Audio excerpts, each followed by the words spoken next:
Hello guys, welcome back to my channel, and in today's video we are going to see two most important cell organelles that are mitochondria and plastid. Both are known as semi-autonomous cell organelles. In this video we will see why they are known as semi-autonomous, what are their functions and about their origin. Okay, so let's get started. First we will start with mitochondria. Okay, now let me tell you, mitochondria is known as powerhouse of the cell, energy currency of the cell. Okay, power house of the cell. अब इसका मतलब क्या हुआ कि पूरे cell को power यानी energy कौन देता है? माइटोकॉन्ड्रिया, या आप इसे बोल सकते हैं energy currency of the cell. ये बहुत इंपॉर्टेंट है. कई बार एग्जाम में पूछते हैं माइटोकॉन्ड्रिया पे शॉर्ट नोट लिखने के लिए, या power house of the cell कौन है, माइटोकॉन्ड्रिया को क्यों power house of the cell बोला जाता है. ये बहुत से क्वेश्चंस रिपीटेडली एग्जाम्स में आते हैं. तो आई विल एडवाइस कि ये दो ऑर्गेनल्स आपको बहुत अच्छे से प्रिपेयर करने हैं, माइटोकॉन्ड्रिया एंड प्लास्टिड. ओके, तो चलो, माइटोकॉन्ड्रिया का जैसे मैंने आपको नाम बताया, power house of the cell बोलते हैं या एनर्जी करेंसी बोलते हैं. अब माइटोकॉन्ड्रिया को सबसे पहले माइक्रोस्कोप में देखा था एक साइंटिस्ट जिनका नाम था कॉलिकर. कब देखा था? 1880 में. और कहाँ पे देखा था? तो एक इंसेक्ट का मसल सेल वो ऑब्जर्व कर रहे थे और उसके अंदर उन्होंने देखा, उन्होंने उसकी स्टडी करी. लेकिन बाद में बेंडा ने 1898 में नाम दिया इसको माइटोकॉन्ड्रिया. ठीक है, तो नाम किसने दिया? बेंडा ने दिया 1898 में माइटोकॉन्ड्रिया. अब माइटोकॉन्ड्रिया जो है ये प्रोकैरियोट में कम्प्लीटली एब्सेंट होता है. जैसे आगे हमने सारे लेक्चर्स में डिस्कस किया कि प्रोकैरियोट के अंदर राइबोसोम के अलावा कुछ भी प्रेजेंट नहीं होता है सेल ऑर्गेनल में. तो माइटोकॉन्ड्रिया भी एब्सेंट है. माइटोकॉन्ड्रिया यूकैरियोट्स में प्रेजेंट होता है, बट सिर्फ एरोबिक यूकैरियोट्स में. एरोबिक यूकैरियोट्स का मतलब है कि जो यूकैरियोट्स में एरोबिक रेस्पिरेशन हो रहा है सिर्फ उसी के अंदर माइटोकॉन्ड्रिया प्रेजेंट होगा. अब इसका रीज़न भी हम देखेंगे, क्योंकि माइटोकॉन्ड्रिया ऑक्सीजन को यूज़ करके एनर्जी बनाता है और एरोबिक रेस्पिरेशन में क्या यूज़ होता है? ऑक्सीजन. एनाएरोबिक रेस्पिरेशन में ऑक्सीजन यूज़ नहीं होता है ना, तो माइटोकॉन्ड्रिया का कोई रोल नहीं है. Okay, so it is found in eukaryote. Double membrane cell organelle है, सॉसेज शेप है, सॉसेज कप सॉसर. ठीक है, तो ये है उसका सॉसेज शेप. डबल मेम्ब्रेन है, you can see inner membrane and outer membrane का लेबल क्या ये रहा, outer membrane and inner membrane. ठीक है, अब माइटोकॉन्ड्रिया का काम है अमीनो एसिड सिंथेसाइज करता है. इसके पास सेल्फ डुप्लीकेशन प्रॉपर्टी है. सेल्फ डुप्लीकेशन का मतलब है ये अपने आप डिवाइड होके 1 से 2 बना सकता है, 2 से 4, 4 से 8, सो ऑन. ठीक है, तो ये सेल्फ डुप्लीकेट कर सकता है. बाकी कोई ऑर्गेनल सेल्फ डुप्लीकेशन नहीं कर सकता. सब लोग न्यूक्लियस पे डिपेंड करते हैं. न्यूक्लियस जैसे जैसे कमांड करता है वैसे वैसे सब करते हैं, बट माइटोकॉन्ड्रिया अपना सेल्फ डुप्लीकेशन कर सकता है. ये क्या करता है? फूड को ऑक्सीडाइज करता है. हमारा फूड क्या है? बेसिकली हमारा फूड है ग्लूकोज. ओके, चलो मैं ये वाला मिटा देती हूँ. हमारा फूड क्या है? ग्लूकोज. हम जो भी एनर्जी लेते हैं, स्टोर करते हैं, वो कौन से फॉर्म में करते हैं? ग्लूकोज के फॉर्म में. ठीक है, तो ये क्या करेगा माइटोकॉन्ड्रिया? ये क्या करेगा? ग्लूकोज को ऑक्सीडाइज कर देगा. ऑक्सीडाइज यानी ऑक्सीजन की प्रेजेंस में. ठीक है, और उससे बनाता है एनर्जी. अब हमारे में एनर्जी किस फॉर्म में बनती है? It is in the form of ATP. ठीक है, जैसे कि हमारे यहाँ पे करेंसी क्या है? रुपीज़. ठीक है, US में क्या है? डॉलर. ठीक है, वैसे एनर्जी की करेंसी क्या है? ATP. ATP का फुल फॉर्म होता है adenosine try phosphate. Adenosine try यानी 3 फॉस्फेट. ठीक है, तो ये हमारी एनर्जी करेंसी है. हमारी बॉडी में जितनी भी एनर्जी बनती है वो सारी ATP के फॉर्म में बनती है. ठीक है, अब माइटोकॉन्ड्रिया का स्ट्रक्चर एक बार हम डिस्कस कर लेते हैं कि माइटोकॉन्ड्रिया का स्ट्रक्चर कैसा है. ओके, तो ये मैंने एक डायग्राम ड्रॉ किया है. यहाँ पे आप देख सकते हैं there is one outer membrane, this is inner membrane. ठीक है, अब इनर मेम्ब्रेन के अंदर ऐसे फोल्डिंग्स होती है. ये फोल्डिंग्स को बोला जाता है क्रिस्टे. क्या बोलते हैं ये फोल्डिंग्स को? Cristae. Outer membrane, inner membrane, cristae. यहाँ पे सारे क्या है? राइबोसोम्स है 70S के। ठीक है, राइबोसोम की यूनिट के बारे में राइबोसोम वाले लेक्चर में आप देख सकते हो, 70S 80S का बाइफर्केशन आपको पता चल जाएगा। ठीक है, उसके बाद यहाँ पे है सर्कुलर डीएनए। माइटोकॉन्ड्रिया के पास अपना खुद का डीएनए होता है, तभी वो खुद से रेप्लिकेट कर सकता है। जैसे हमारे पूरे सेल में न्यूक्लियस के पास अपना डीएनए है, तो न्यूक्लियस सारे ऑर्गेनल्स को डिवाइड कराता है, बट माइटोकॉन्ड्रिया के पास अपना खुद का डीएनए है, सर्कुलर डीएनए है, तो वो अपना रेप्लिकेट कर सकता है। ठीक है, इसके अलावा यहाँ पे जो बीच में फ्लूइड होता है इसको बोला जाता है मैट्रिक्स। ओके, और यहाँ पे ये जो आपको ऐसा पार्टिकल दिख रहा है ऐसा, इस पार्टिकल को हम बोलते हैं ऑक्सीजोम, या आप बोल सकते हो एलिमेंट्री पार्टिकल, या आप बोल सकते हो F1 F0 पार्टिकल। ठीक है, आप नोट्स बना लीजिए इसके। ऑक्सीजोम, एलिमेंट्री पार्टिकल और F1 F0 पार्टिकल, ये सबसे ज़्यादा इम्पॉर्टेंट है। उसका रीज़न ये है कि ये पार्टिकल्स जो है इसकी वजह से एनर्जी बनती है। ऑक्सीजोम बनाते हैं एनर्जी माइटोकॉन्ड्रिया के अंदर। ठीक है, माइटोकॉन्ड्रिया के पास अपना डीएनए, आरएनए, राइबोसोम, एंजाइम सब कुछ है। ओके, अब मैं एक बार आपको इसका स्ट्रक्चर थोड़ा और डिटेल में समझाना चाहती हूँ, तो इसका एक बार डिटेल स्ट्रक्चर देख लेते हैं हम लोग। Okay, see as I told you, outer membrane है, इनर मेम्ब्रेन है। इनर मेम्ब्रेन के अंदर ये सारी फोल्डिंग्स है, ऐसे क्रिस्टे जिसे हम बोलते हैं। अब ये फोल्डिंग्स जो है this are basically finger like projection. जितनी ज़्यादा फोल्डिंग्स होगी, ये फोल्डिंग के ऊपर होते हैं ऑक्सीजोम। ठीक है, तो जितनी ज़्यादा फोल्डिंग उतने ज़्यादा ऑक्सीजोम, और ज़्यादा ऑक्सीजोम का मतलब है ज़्यादा एनर्जी। तो ये फोल्डिंग बेसिकली क्या करती है? सरफेस एरिया बढ़ाती है। जिससे ज़्यादा फोल्डिंग्स होगी, ज़्यादा ऑक्सीजोम आ पाएंगे, ज़्यादा एनर्जी बन पाएगी। अब इसकी जो आउटर मेम्ब्रेन है ये फ्रीली परमिएबल है, मतलब ये किसी को भी अंदर आने देगी। बट इनर मेम्ब्रेन जो है वो सिलेक्टिवली परमिएबल है। तो इनर मेम्ब्रेन क्या करेगी? फिल्टर करेगी, जो चीज़ काम की है बस उसी को अंदर आने देगी। अब माइटोकॉन्ड्रिया को हम सेमी ऑटोनॉमस क्यों बोलते हैं? सेमी का मतलब पार्शियल, ऑटोनॉमस का मतलब होता है ऑटोमेटिक।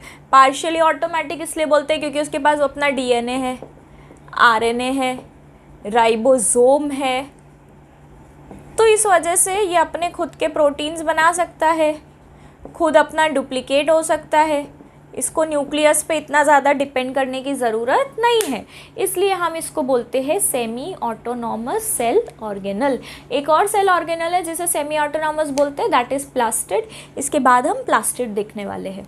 तो फंक्शंस क्या हुए माइटोकॉन्ड्रिया के? एक तो एनर्जी बना रहा है, फूड का ऑक्सीडेशन कर रहा है, सेमी ऑटोनॉमस है, अमीनो एसिड्स बनाता है, उसके पास कुछ एंजाइम्स है जो हेल्प करती है हमारे सेल को चलाने के लिए। ठीक है, so that's it about mitochondria.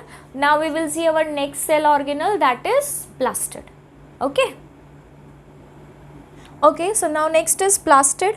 Now plastid is present only in plant. सिर्फ प्लांट सेल के अंदर आपको प्लास्टिड मिलेगा। प्लास्टिड भी सेमी ऑटोनॉमस है, जैसे माइटोकॉन्ड्रिया सेमी ऑटोनॉमस है वैसे ही प्लास्टिड भी सेमी ऑटोनॉमस है। ये एब्सेंट है एनिमल्स में, फंजाई में, बाकी सब में ये एब्सेंट है। ठीक है, सो हम यहाँ पे लिख देंगे absent in animal cell, fungi. ठीक है, इन सब के अंदर प्लास्टिड क्या है? एब्सेंट है। सिर्फ किस में आपको मिलेगा? प्लांट सेल में।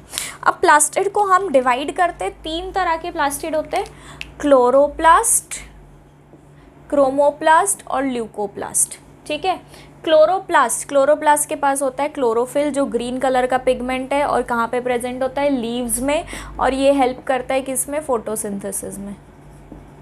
ठीक है, तो क्लोरोप्लास्ट क्या हुआ? क्लोरोफिल प्रेजेंट है, ग्रीन पिगमेंट है, लीव्स में होता है, फोटोसिंथेसिस में हेल्प करता है। क्रोमोप्लास्ट जो है वो बहुत ही कलरफुल पिगमेंट है जो फ्लावर्स और फ्रूट्स में प्रेजेंट होता है, और ये हेल्प करता है पॉलिनेशन में।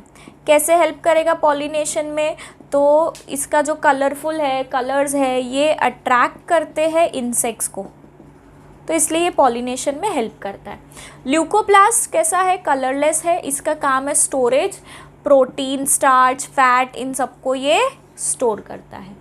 ठीक है, तो ये 3 तरह के प्लास्टिड है। हम मेनली यहाँ पे देखने वाले हैं क्लोरोप्लास्ट को। ये जो मैंने स्ट्रक्चर बनाया है ये मैंने किसका बनाया है? क्लोरोप्लास्ट का बनाया है।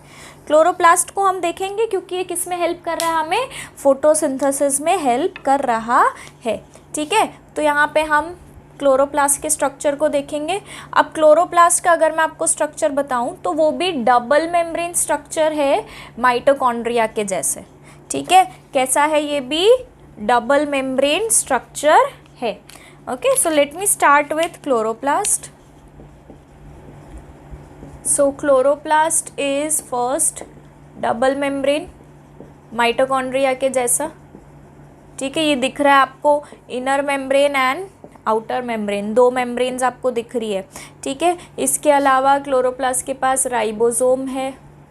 कौन सा? 70S, माइटोकॉन्ड्रिया जैसा ही है। इसके पास अपना DNA है, RNA है। यहाँ पे मैंने लेबल किया है सर्कुलर, DNA भी है इसके पास।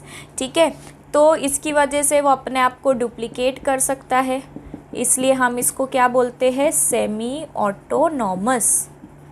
ठीक है, चलिए ये तो हमने सेमी ऑटोनॉमस क्यों है वो देख लिया। अब इसके स्ट्रक्चर को समझते हैं। तो मैंने जो क्लोरोप्लास्ट का स्ट्रक्चर है उसके अंदर आपको दिखाई दे रहा होगा ऐसे कॉइन्स जैसा बनाया है, ऐसा। ठीक है, तो अब ये जो सिंगल ऐसा है कॉइन, ये देख लीजिए, जो सिंगल ऐसा कॉइन लाइक स्ट्रक्चर है उसे हम बोलते हैं थाइलाकॉइड। क्या बोलते हैं उसे हम? थाइलाकॉइड। वो क्या करता है? कैप्चर करता है सनलाइट को, कैप्चर करता है लाइट को और फिर फोटोसिंथेसिस में हेल्प करता है। तो ये थाइलाकॉइड हो गया। अब इसकी जो पूरी लाइन है, बहुत सारे ऐसे थे, तो इसको पूरे को हम बोलते हैं ग्रेनम।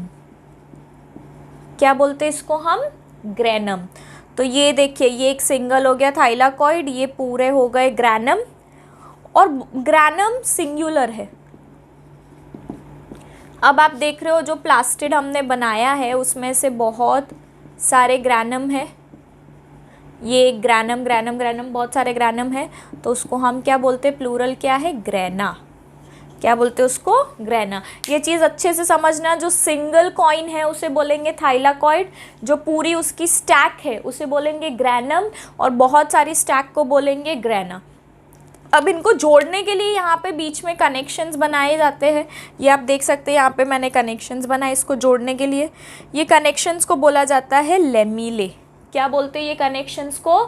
लेमिले बोलते हैं। ठीक है, तो इज दिस क्लियर? ओके, अब मैं आपको बताती हूँ कि क्यों ये दोनों सेमी ऑटोनॉमस है और बाकी सेल ऑर्गेनल्स नहीं है। ऐसा क्या है इनके अंदर, माइटोकॉन्ड्रिया और प्लास्टिड, कि ये इनके पास अपना RNA है, DNA है और बाकी लोगों के पास नहीं है। तो इसकी एक स्टोरी है।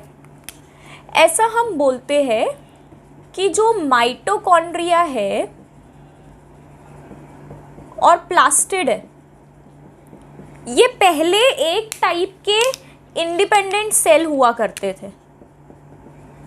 इंडिपेंडेंट सेल का मतलब आप मान लीजिए ये दोनों एक तरह के बैक्टीरिया थे। क्या थे? माइटोकॉन्ड्रिया, प्लास्टिड एक बैक्टीरिया थे। फिर एक बार क्या हुआ कि एक जो यूकैरियोटिक सेल है, वो बड़े से सेल ने, मान लीजिए हमारा एनिमल सेल, तो हमारा जो एनिमल सेल है उसने एनगल्फ कर लिया माइटोकॉन्ड्रिया को। ऐसा समझा होगा कि कुछ खाना वाना है करके उसको एनगल्फ कर लिया। ठीक है, क्या हुआ? यूकैरियोटिक एनिमल सेल ने माइटोकॉन्ड्रिया को एनगल्फ कर लिया। ये अपना एनिमल सेल है और ये माइटोकॉन्ड्रिया है, तो इसने इसको एनगल्फ कर लिया। ठीक है, तो एनगल्फ कर लिया तो माइटोकॉन्ड्रिया अपने सेल के अंदर आ गया। अब अपने सेल के अंदर आने के बाद न्यूक्लियस को पता चला कि ये तो एनर्जी बनाता है। ठीक है, क्या पता चला न्यूक्लियस को कि ये क्या बनाता है? एनर्जी बनाता है। और माइटोकॉन्ड्रिया को क्या फ़ायदा हुआ कि पहले वो जो न्यूट्रिशन के लिए इधर उधर उसको सर्च करना पड़ता था, अब सेल में से न्यूक्लियस के थ्रू डायरेक्ट ही इसको सारा न्यूट्रिशन मिल जाता है। तो माइटोकॉन्ड्रिया को हमारे सेल में क्या मिला? न्यूट्रिशन। ठीक है, और हमारे सेल को क्या मिला उससे, एनर्जी। तो सेल और माइटोकॉन्ड्रिया दोनों का बेनिफिट हुआ। तो ये एक बन गया सिम्बायोटिक एसोसिएशन, और सिम्बायोटिक एसोसिएशन बनने की वजह से माइटोकॉन्ड्रिया हमेशा के लिए हमारे सेल में ही रह गया और दोनों एक दूसरे की मदद करते हैं। ठीक है, तो ये कहानी है कि माइटोकॉन्ड्रिया ऐसे हमारी सेल में आया। तो क्योंकि वो पहले एक इंडिपेंडेंट सेल था, इसलिए उसके पास अपना खुद का डीएनए है, आरएनए है, राइबोसोम्स है। ठीक है, राइबोसोम 70S, 80S नहीं है। 80S किस में होता है, यूकैरियोट में। माइटोकॉन्ड्रिया के पास 70S राइबोसोम है। इसका मतलब क्या हुआ, वो प्रोकैरियोटिक सेल था। कैसा था माइटोकॉन्ड्रिया, प्रोकैरियोटिक सेल था, क्योंकि उसके पास 70S वाला राइबोसोम है। ठीक है, अब ऐसी ही कहानी है प्लास्टिड की भी। प्लास्टिड को किसने एनगल्फ किया, प्लांट सेल ने। प्लांट सेल ने दोनों को एनगल्फ किया, plastid as well as mitochondria. अब प्लास्टिड से प्लांट सेल को फ़ायदा हुआ कि वो सनलाइट कैप्चर करके फूड बनाता है। ठीक है, तो प्लांट सेल ने दो चीज़ों को एनगल्फ किया, plastid and mitochondria. Animal cell ने सिर्फ माइटोकॉन्ड्रिया को एनगल्फ किया। ठीक है, तो ये स्टोरी थी इनके ओरिजिन की, और ये प्रूफ है, ये सेमी ऑटोनॉमस है, ये प्रूफ है इस चीज़ का कि हाँ ये सही में पहले अलग हुआ करते थे। इसीलिए आज उनके पास अपना खुद का प्रोटीन, राइबोसोम, डीएनए, आरएनए सब कुछ है। ओके, तो ये थे हमारे चैप्टर के 2 most cell organelles, most important cell organelles. ठीक है, अब हमारा चैप्टर का बस एक लास्ट टॉपिक बाकी है, अपना चैप्टर फिर कंप्लीट हो जाएगा। आप अगर पूरा चैप्टर एक साथ सारे वीडियोस देखना चाहते हैं तो आप एक काम कर सकते हैं कि आप प्लेलिस्ट मैंने एक बनाई है सेल बायोलॉजी की, उसके अंदर आपको पूरे सेल, पूरे चैप्टर के साथ में वीडियोस मिल जाएंगे। तो हमारा चैप्टर यहाँ पे कंप्लीट होता है। ठीक है, कुछ भी डाउट है, क्वेरी है तो आप मुझे कमेंट सेक्शन में बताइए, और आपको वीडियो अच्छा लगता है तो आप सब्सक्राइब कीजिए, शेयर कीजिए। Thank you.